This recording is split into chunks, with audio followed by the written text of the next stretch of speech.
Hey everyone, Jay here. Just wanted to mention that I am currently offering a special discounted rate on my Deeper Learning Teacher Training Program. If you've been listening to the show and you're looking to expand your knowledge base even further, maybe you would like to deepen your personal inquiry into yoga and become a teacher, or maybe you are already a teacher and you're looking for a way to reinvigorate what you're doing. If so, this might be the right moment to take advantage of this limited time offer. Get 20% off the regular price. The program is a little different than many others in that it does not require you to follow a set linear curriculum. It's designed to be a co-creative process that fits to your life and adapts to your needs.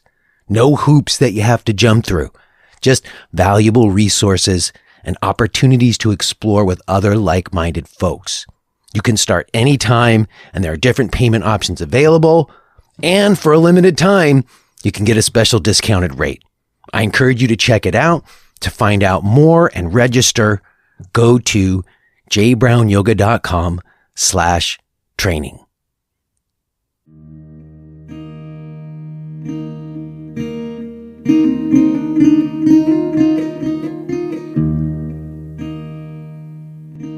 All right, button pressing has commenced, and here we are. This is Jay Brown Yoga Talks podcast. My name is Jay Brown. If this is your first time here, let me welcome you. Everyone else, what's up? How is everyone doing? And I'm specifically asking anyone who is currently living in the United States of America and listening to this sometime near its publication date. Because a lot of folks around me are freaking out a little bit. More than one person I know this week I had a conversation with who was genuinely in a state of anxiety over things that they were reading in the news. And when I delved into it with them, when I said, okay, well, let's look at what it is that's upsetting you or freaking you out. And it always stems from something you saw in a news story or on a social media post that is making you feel afraid. Is what I was talking about last week, about reasons to feel afraid, you know. But when I really looked at those things that they were upset about, and once was with someone and once was just on my own, but when you really look at what those things were, what it was that they read and heard, and then if you look at the actual thing, what's actually happening isn't generally what is being said in that headline or what's being said in that post. A lot of it isn't real, is what I'm trying to say. There may be some things that we should be concerned about, and I'm not saying we should be putting our head in the sand, but I'm saying that a lot of the stuff that people are really freaking out about isn't real. It doesn't exist, at least the way that people seem to think it does. And the truth is, if you weren't watching the news and you weren't looking at your phone, none of that anxiety be there. The only reason we know that any of this stuff is happening that we should be freaking out about is because of information that's being put into our eyes or our ears and into our minds. And again, I'm not saying we shouldn't pay attention to stuff, and I'm just saying we need to be very discerning, because it certainly seems like there's an incentive to upset people and make them feel afraid. And I think we should be questioning of that. And yoga is the thing. Like last week, I was talking with Rolf Gates about an agency that you would have to settle yourself so that you could perceive things clearly. So, for whatever it's worth, let's not freak out. Let's take things day by day. And I guess I've also been thinking a lot about how different people deal with what feel like traumatic situations in different ways, and just having a lot of grace and patience for people to be however they are with everything. And one of the things that I'm taking a lot of inspiration from are the people I am meeting and the stories that they have in their lives, like the way that there's like a human spirit that can often overcome seemingly impossible odds or situations. And that is certainly true for my guest today, Steve Szakal. Now, Steve is somebody who listens to this show, and maybe if you've been listening, you remember some weeks back, I mentioned that if you were listening to this show and you wanted to come on the show, just to reach out to me, that I wanted to just connect with anybody who gets something from the show, that I was confident that, I don't know, there's reasons why people listen to this show, and connecting around those things, I think, is something I'm interested in doing. And so Steve took me up on the invitation. And I don't want to give too much away because we do talk about it some, but I had an idea about what maybe I would talk with Steve about, or like kind of an area of interest that I had that it seemed like we could connect on. But then when I was getting ready to talk to him, he had sent me this one podcast that he had done about ultra running. Like he's an ultra runner, you'll hear. And he was on this one other podcast, and I listened to it like the morning before we talked. And I really had like an emotional reaction to it. So when we started talking, I was in a state, and maybe you'll hear why, and maybe I'll say more on the other side about why. But I'm mentioning it because we don't really go in depth into his story of basically getting like unfairly convicted and placed in prison for a nonviolent drug offense when he was 19 years old. And it's a crazy story, and what he went through when he was in prison, and the process of coming out of prison and reintegrating into society. Like, all of that is very intense, and he talks through it in a very in-depth way in this other podcast. So that's why I'm mentioning there's going to be a link in the description if you want to listen to like some of the deeper backstory. But he found his way to yoga, and hearing him talk about how yoga has transformed him in his life was quite inspirational.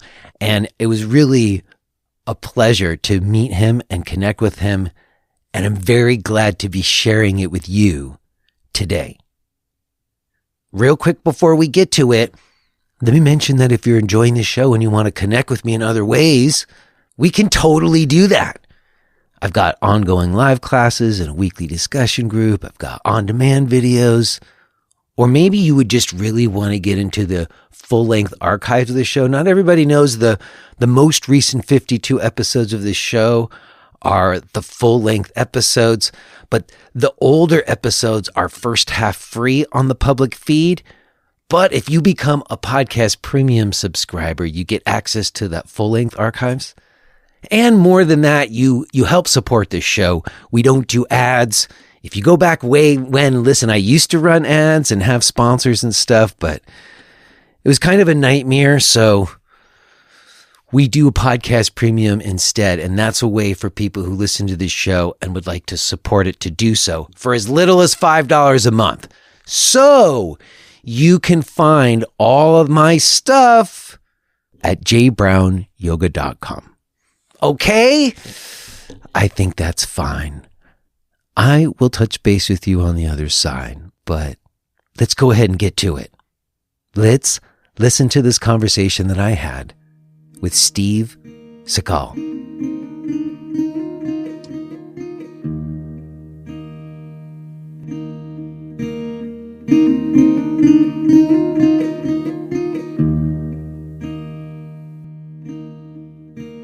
Hello? Can you hear me now?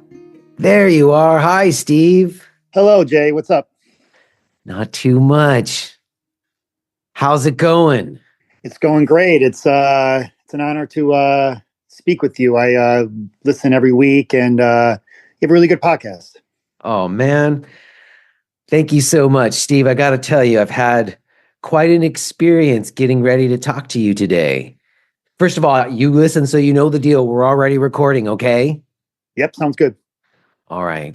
Well, listen, I'm sitting here trying to figure out where to start with you and how to clue anybody who else who would be listening to this into this. And there's maybe a few things that I would share with you. Go ahead. So I guess first of all, I did mention on the podcast, I said, hey, if you're listening and you want to come on the show, reach out to me. Is that why you responded, or was there some other reason why you reached out originally? Well, I always kind of wanted to reach out, and then I was always like, I just like the format of your podcast. It's just just a free conversation, and kind of when you said that a few weeks ago, I was like, I'll write an email in. Well, I'm really glad you did. I have to be frank with you. I want to kind of share with you and anybody listening kind of, again, I feel like I went on kind of a journey to this moment to speak with you because you initially emailed me and you mentioned that you had like a background in Bikram practice and Gosh Yoga. You referenced another episode I had about Gosh Yoga. Correct. And You had Ida on your show a few years ago, who I've trained with. So that kind of. I see. I was going to ask you because you mentioned that in that other podcast. So we'll get to that, okay? Sure. But I appreciated that, and then you mentioned that you were also an ultra runner. Correct. And I've known a few runners and even sort of ultra runners. I don't know where the line gets drawn. Anything over 26.2 miles is, in a technical sense, I see. Okay. marathon. Got you. Okay. Well, in any case, initially when I saw that, to be frank, I was really thinking about the fact that folks who like a really like harder physical practice in yoga, like I don't know, I've had all kinds of ideas about that, or I've been all kinds of ways about that. I think I pushed myself really hard in my yoga early on, and I felt like I kind of hurt myself. Yes. And so I've kind of had a thing about people pushing hard in their yoga. However, I've known people like in my life who weren't like me, who got something from that I didn't, like I'm not a runner. I don't think I ever have. I don't know. I guess I could, but I don't have that like a natural thing. Like my wife loves to run. I don't, Yeah. Well, to be honest with you, I really don't like running that much either. Even Interesting. though it's very part of my sort of like personality and what I do. But like when I don't need to run, I don't run. I mean, like right now, after it's sort of like my downtime, and I still have some little minor like injuries from some of my races in the summertime, and I haven't run in about a month or so. I'm letting kind of everything heal up. I could run, but I like to also chill and not run. So I've taken a different sort of aspect or look or to my running over the years. It's not as I'm not anywhere near as sort of crazy as I was when I first started, because I just did everything I possibly could. I'm a little more at ease with my running and my yoga practice. Well, I heard in this other podcast that I did listen to, you sort of mentioned towards the end of that you did kind of go in a yoga direction, which is real interesting to me. And I guess what I want to say is that, just the other day I had a conversation with someone else, Rolf Gates, who people who listen to the show will get to hear that. And I also have just like some other conversations in my own personal life about it, where so people were kind of explaining to me that people who had certain traumas in their life, there's a really important role that kind of like pushing your body and that kind of physical intensity plays. Yes, you show up to a start line of a ultra marathon or a trail race, and you find some very heartbreaking, inspiring stories from the people lining up. There are everyone from, the competitive athlete who's just, trying to be sponsored, you have that.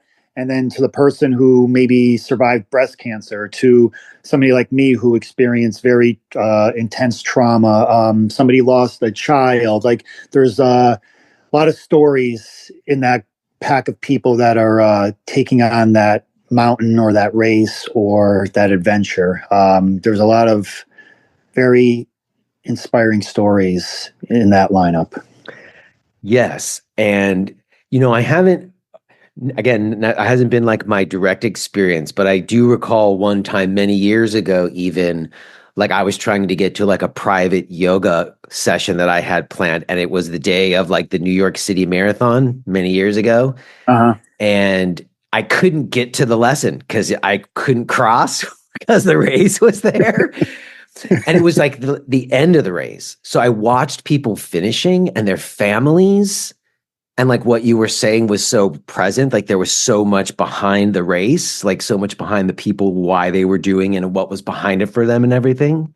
And I was just like bawling my eyes out, Yeah, the finish lines are pretty wild. Yeah. Yeah. Well, here's the other thing, Steve, because that's when I emailed you and said, yeah, man, let's come on and have a conversation because I felt like I wanted to kind of understand that more, that kind of process for people more.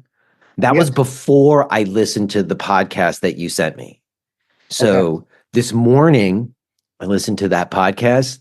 It kind of wrecked me a little bit. And this is why. And I feel like I have to kind of like make this admission almost because people listen to this show and it's like a yoga teacher podcast show. And the truth of the matter is my entire like yoga education, there's probably a period of like 5 to 10 years that I consider the time where I just was able to go to yoga classes all the time and kind of just focus on yoga all the time. And that's what I did. Yes. And the reason I was able to do that was because I was a weed delivery guy. Okay. And so I had a beeper for people who are that old. Me too. Yep. Back in the day, I had a beeper and it started in college. Like I had a guy. And then at some point, the guy was like, do you want to be the guy? And they were all my friends from college, and they were cancer patients. It wasn't like I was like on the street dealing, dime bags or something. Yeah. But that's how I made more than enough money for like 5 years until I was making enough money teaching yoga. And I decided, I was like, I don't want to be that guy anymore. I knew that wasn't going to be like a long-term plan. And you got out unscathed. I know, but you see, to hear what happened to you, because we were at the same point, you and me. And honestly, I didn't have the family to support me like you did. And so I don't know, man, it really floored me to hear your story today. I assume you're okay to say it. I know you said some of it in that other podcast. And a lot of times I don't want to have someone have to just like tell the same story again on my podcast that they already told on someone else's. But I feel like we kind of have to go through some of that. Is that cool with you? Yeah, that's fine. Yeah. So for people listening, I got to clue other people in now. You're what, 19 years old? I was, yes. Yeah. And I was like 20, I think 19, 20. And so what, you're dealing some weed to your friends, right? Pretty much. Yeah. Just sort of like, just pretty much just selling weed to make ends meet so I can smoke weed for free. Like it wasn't Right. like dry, I had nothing, you know what I mean? It was just, and just sort of base level stuff. And I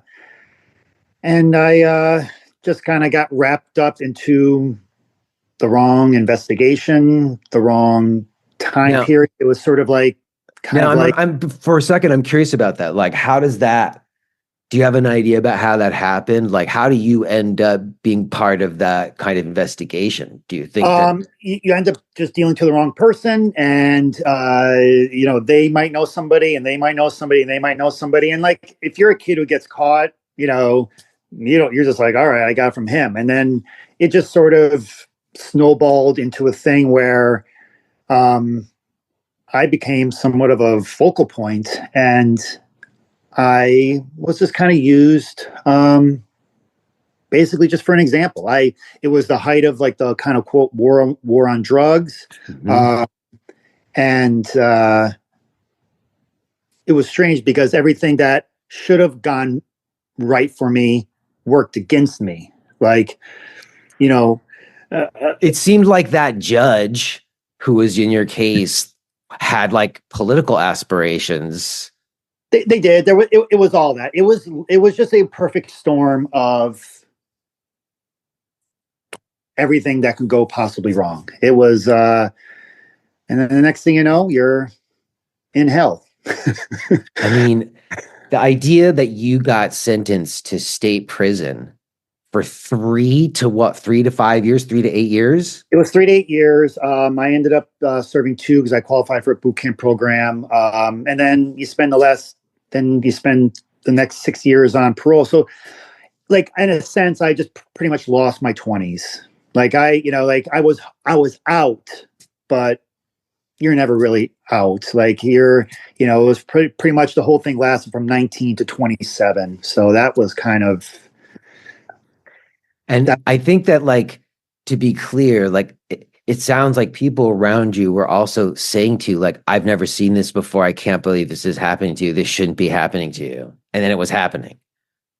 It was happening. Yeah. Like pretty much seems like that's kind of how my life goes to go a lot. It was like either something really, really good or something just, I got the worst of the worst. And that's, I'm always scared to have, success because I feel like right around the corner, something bad is going to happen. I always have that kind of in the background of my mind all the time. So that's how my life just sort of was. It was either something really, really wonderful, amazing happened, or, if I made a mistake or I did something, made a wrong decision, it just went the other way. So I'm only finally now coming to kind of grips with that, I'm doing okay and I can fully accept, my success and, good things can happen to me and kind of keep it going. Something bad, I can withstand it now. I can handle pretty much anything. It's just life.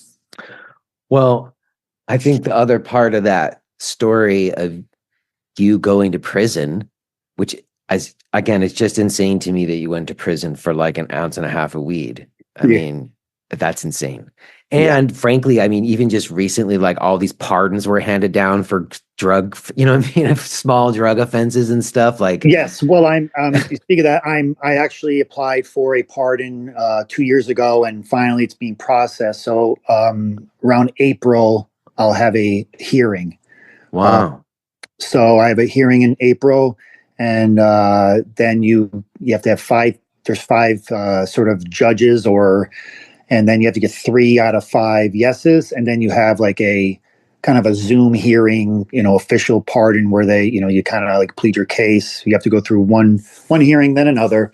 So hopefully, I can kind of, if I get it, I get it. If I don't, I don't really care. Like I was just, it was free, to do. Usually, pardons cost you a ton of money. You have to hire lawyers and it's a whole thing.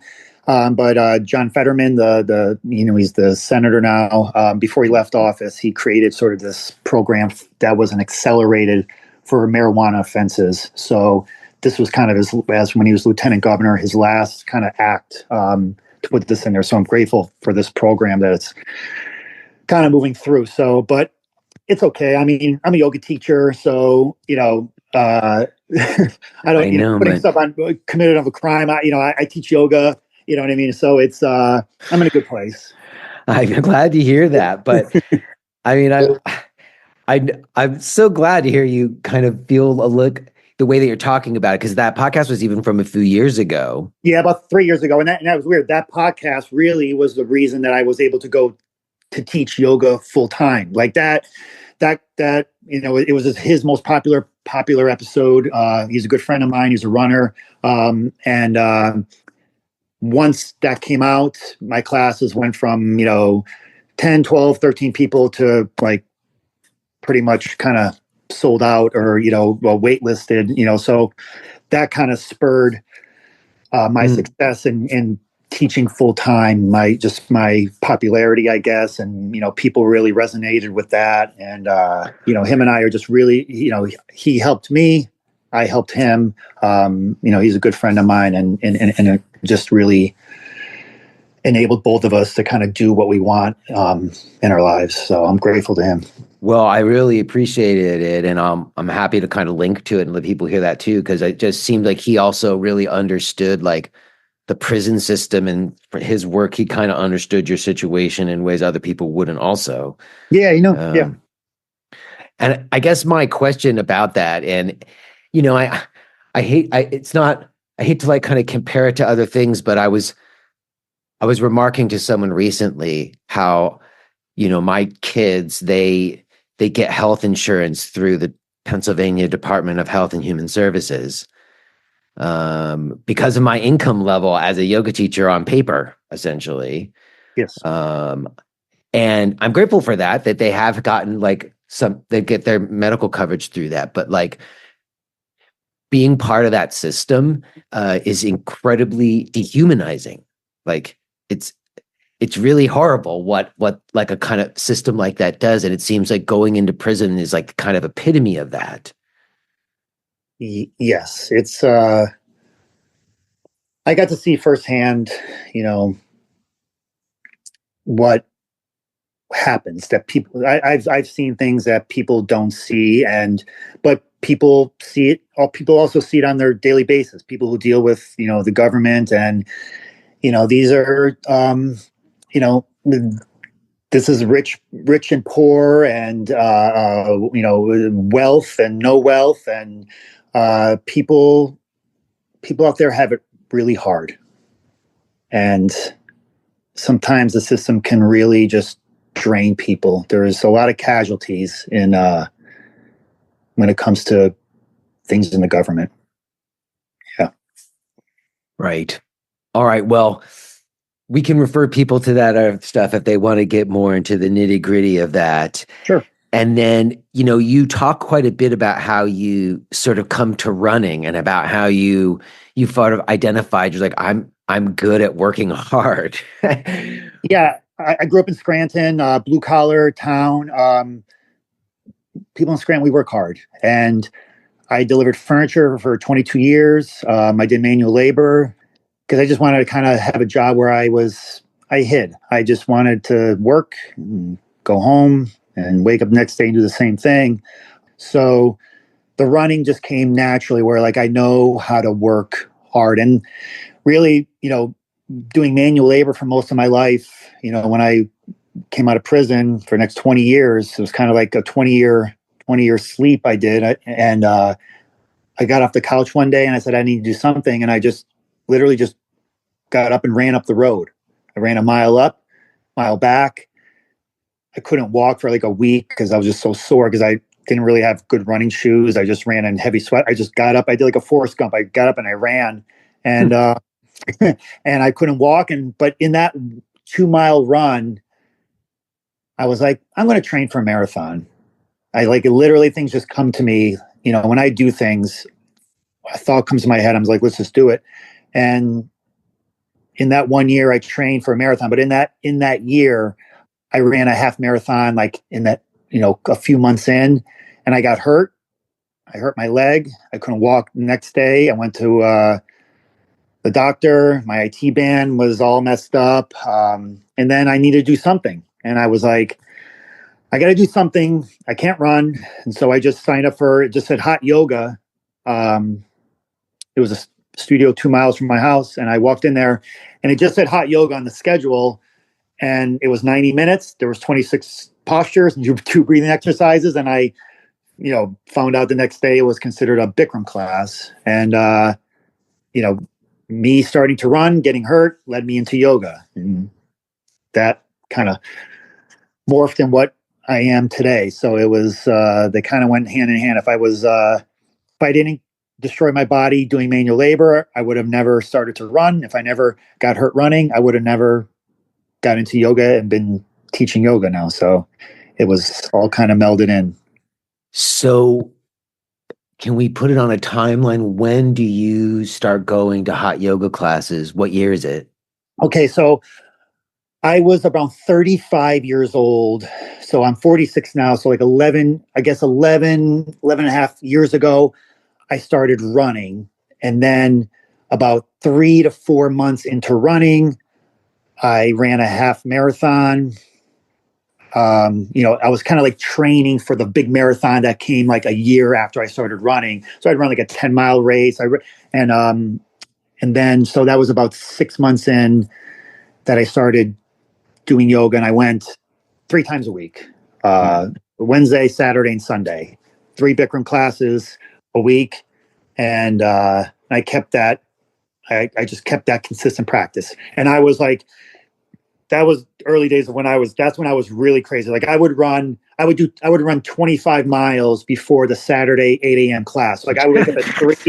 I mean, I was like now, like I just like I don't do that, not anymore. But back then, I would like literally roll out of bed at 3 a.m, throw my shoes, throw my headlamp, and just run 10 miles up and 10 miles back, and then go right to the Bikram class. Like that's like how I was on some kind of mission. I didn't know where the hell it was going, but that's that's what I did. I just ran all the time. I didn't have any training plans. I just ran all the time, and I went through all the the usual terrible injuries, shin splints, and foot was killing me, knees were killing me. But I kind of just kept trudging through, and luckily I came out somewhat unscathed. And then I was more smooth sailing for the next few years. I ran marathons, and then after the Boston bombings, big city marathons kind of became like how airports became after 9/11. Like I just pull up to these big city marathons, and you're going through all the security, and there's dogs, and there's all, like you're checking bags. I'm just like, I'm just here to run in the middle of the road. Like I don't know why I'm being like patted down. Like I understand like, security and all that kind of stuff. And then one day a friend just had said to me, he's like, hey, I'm going up to the Poconos, to run a 50K, a 30-mile race in the mountains. He's like, you want to go? I was like, sure. And we got to the race. There was like, you park next to the start line. It was like $30. There was 100 people, and I ran through the woods for 5 hours. And I knew that was for me. And so I never really did any big city marathons after that. And so I just got into the world of trail running and ultra running and mountain running. Running in the mountains is very different than running in the city, right? Very different. And the crazy thing is, like, I do some of the hardest races in the country, in the world, and I live in South Jersey now. So like there's no trails, it's all flat. So my running is just on roads, and then I, go to these very, very, very difficult races in central Pennsylvania, the PA Wilds. I've run races in Colorado and Utah, Montana. Because in the end, if you're in good physical condition, you could pretty much tackle anything. It's going to be hard. I don't have the advantage of people who live in the mountains or live in rural areas like that, but I do okay. And I just love the community. My running and yoga have just kind of morphed into more of I don't like to use the word spiritual aspect, but like I'm able to go to places in my mind where I deplete myself and things are so difficult that I feel very at home. And I am able to kind of, you feel the ego being torn down, and there's something about running on those trails and those old growth forests, and you feel sort of that very old history in those mountains and those woods. And it was they're very enlightening experiences. I get a lot out of it. I can hear that. I guess that's sort of kind of goes to kind of a question I had about it. Like sometimes, like just then when you were describing it, it seemed like there was sort of like a kind of a beauty and like I don't know, like you're having this sort of special spiritual place. And then other times it seems like you're talking about like fighting battles and exercising demons. Yes, I mean there is that too. I mean, when you're running for 30 hours in a row, everything. I mean, I did a race in Idaho a few years ago, and it took me 32 hours to finish. So we climbed basically the 7 highest peaks in Idaho. Canada was on the other side, and it, like there was hallucinations, and like there's something amazing that comes over the mind, and reading all those ancient yoga texts and seeing them doing these aesthetic practices where they just stand with their arm out for years or whatever, right? A human being has been doing this forever, like whether it's running 30 hours in Idaho mountains, or standing there with your arm above your head, or doing a peacock pose, or these hatha yoga practices. These were just all human beings just trying to figure what being a human being was. You know what I mean? And yes, that's what I'm doing. Sometimes you just morph into different things of what human beings do, but it's all about intention, I guess. What the yogis were trying to do is, they were just trying to figure out what this whole human thing was, and I guess I'm trying to do the same thing, and I just learn a little bit more when you completely empty the tank and exhaust yourself, and you're going into places in your mind that sometimes might only happen when you go to that place of extreme fatigue. It's not something you should do all the time. Let me ask you a question about that, if I can. Like, I guess years ago, I wrote this blog about people who do base jumping. Okay. And about this one particular base jumper who had kind of gotten to that point where people say if you've done it for a certain amount of years, your days are numbered or something, because even if you have perfect technique and do everything correct, a gust of wind can blow and you die, And yes. So this one person had been doing it for so long, and everybody was basically kind of telling them to you got to stop. You know what I mean? And she was saying how she gets a certain thing about that moment when she jumps off the cliff or whatever, that she can't get anywhere else. And I just remember thinking, wow, this person's really at home jumping off the cliff, more so than just living in the mundane life that they're having. And I guess my curiosity is, how much of that in you, that that thing that you're getting from pushing yourself in that way and emptying the tank, do you think that is a conditioned response because of what happened to you, because of the trauma that you had to go through? I think initially that was a big part of it. Sometimes people ask me, is this an adrenaline thing? Are you chasing adrenaline? Are you And some people do. That's a thing that ultra runners do. For a while there, I thought I was doing these things because I only felt at home when I was in pain. I was so used to, experiencing the trauma that I experienced, that running, I started asking myself, am I running to just punish myself or to suffer because that's what I'm good at? I'm good at suffering. And I don't know, I have, with my yoga practice, the way it is now, and the things I do in running, I just experienced joy from it. I like putting myself out there because, we're all good at something. Sometimes some of us never find what we're good at. Some of us find it when we're 20 years old. It took me a while to find kind of what I was good at. And that's people ask me why I run. I'm because I'm pretty good at it. I don't necessarily like it. I don't like waking up in the cold at 4:00 in the morning and, then running twice a day. But there's some joy in just finally finding something that you're good at, that I can wrap my head around. I'm good at that, because I didn't have that for the longest time. I just, from the age of 19 till I was, 34 years old, I was just a manual laborer. I just kind of, and I'm pretty well read. I love books. I love art. I love music. But it was very hard seeing people really do what they love and kind of have something that they're good at and flourish in that. And I didn't have that. And I want I want to be good at something. And I'm finally really good at something. And that's just a really good human. I like being good at something. And it took me a long time to get there. I'm here. I mean, to transform like that kind of trauma into like something you're really good at and to receive meaning and fulfillment through it, it's pretty amazing. I guess my other question about it is you talked about starting yoga. I put the year somewhere around 2014. You said like 11 years ago. Correct.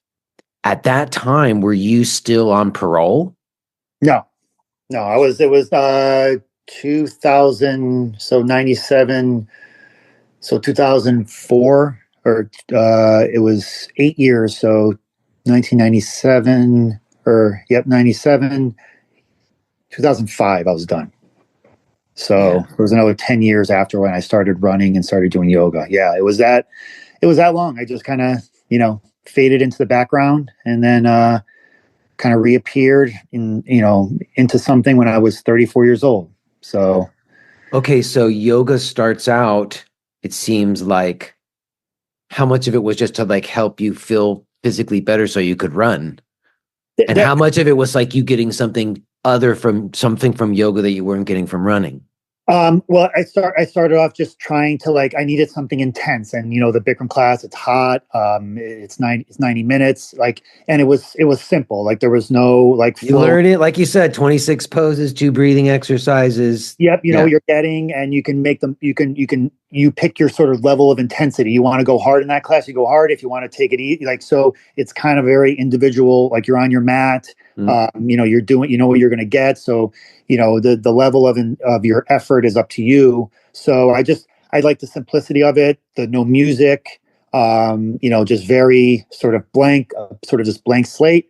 And it kind of pushed me, and I did other things. I lifted weights. I was very holistic and that kind of thing. But I would say for the first few years, it was just very a very secular thing for me. It was just, And you know the doing something. studio you were going to was in Scranton? No. I've been living in sort of the Philly area for about 20 25 years. Okay. I moved to this area, I think, when I was in my 20s or so, Mm. my 20s, mid 20s. I moved to the Philly. I live in South Jersey now, Okay. but I've been living in this area for a while. I see. Because I'm just thinking back to like the yoga scene in 2014 and what Bikram classes were like, which were probably pretty big. They were big, and and that was right around the time of, like, all the big controversy. So, like, people were able to kind of, like, split off and call it just hot yoga. Like, Yeah, that was going to be my next question. What did your center like take the name off, or what did yeah, what? and you can start teaching, like, they taught, like, vinyasa and yin, Yeah. when all that stuff wasn't allowed. But, like, I came in kind of, like, right after that, when, like, it didn't seem safe, because I didn't know it was a Bikram class. It just said hot Right. yoga. And some studios will say, like, hot yoga 26 and 2, whatever. Right. Mine, it just said in the schedule. I was like, all right, I'll do hot yoga, and just happened to be that class. Um, Right. and that's how I kind of got started with that. And I just liked it. And sometimes we are drawn to things kind of we're good at, and what's good for me is not good for some. Like, I'm never a person like, oh, you got to practice. You should practice this yoga because I love it. Like, these are all very individual things. People find their own thing they like, and usually because it suits whatever their flexibility level or their strength level, and we're kind of drawn to things that we're somewhat kind of good at. Mm. And flexibility is okay, you know what I mean. But I like the structure and the plainness, and and that's what I did for a lot of years. Mhm. Okay, so you're going to yoga classes for a lot of years. At some point, you said you did a training with Ida. No, so I did. I think this was about a year before COVID started, so maybe 2020, around 2018 or so.